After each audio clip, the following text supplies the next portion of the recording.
నరఘోష అంటే ఎదుటివారి యొక్క ఏడుపు, ఎదుటివారు మన గురించి వారు పడేటువంటి ఆ అసూయ ద్వేషముతో కూడినటువంటి బాధ, ఘోష, ఏడుపు, ఎదుటి వాళ్ళ ఏడుపు. నరదిష్టి, దృష్టి అనే పదము దృష్టి అని నుంచి వచ్చింది. దృష్టి అంటే ఏంటి? మనకు అర్థం చూపు. జ్యోతిష్ శాస్త్రంలో మేము చూపు అనము, ప్రభావము అంటాం.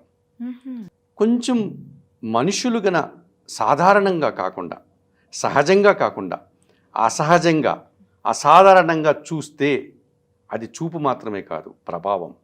దాని ప్రభావం మనం అనేది పడుతుంది. ఎలా?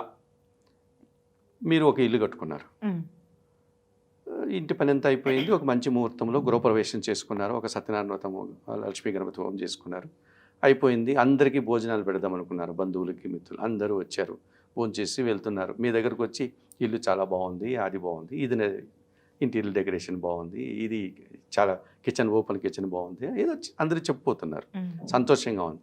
వీళ్ళల్లో మనసా వాచా కర్మన ఎంతమంది దాన్ని మెచ్చుకుంటున్నారు, ఎంతమంది ఏడ్చుకుంటూ పోతున్నారు? ఆల్మోస్ట్ అంటే కొంతమంది అరుదుగా, మీరు అన్నట్టు తక్కువ శాతమైన, ఓ ఈ అమ్మాయి చక్కగా ఇల్లు కట్టుకునింది, కష్టపడి పాపం సొంత ఇంటికి యజమానురాలు అయింది, సంతోషం, చాలా రోజులు కష్టపడింది, నాకు ఎప్పటి నుంచో నేను ఈ అమ్మాయి నాకు తెలుసు, ఇన్ని రోజులకి ఈ అమ్మాయి ఒక మంచి ఇల్లు కట్టుకునింది అని ఒక విశాల దృక్పథంతో, ఒక మానవతా భావనతో అమ్మాయి బాగుండాలి, మంచి ఇల్లు కట్టుకుంది, చక్కగా ఉంది, ఆ చూపు, ఆ భావన మీకు మంచి జరుగుతుంది.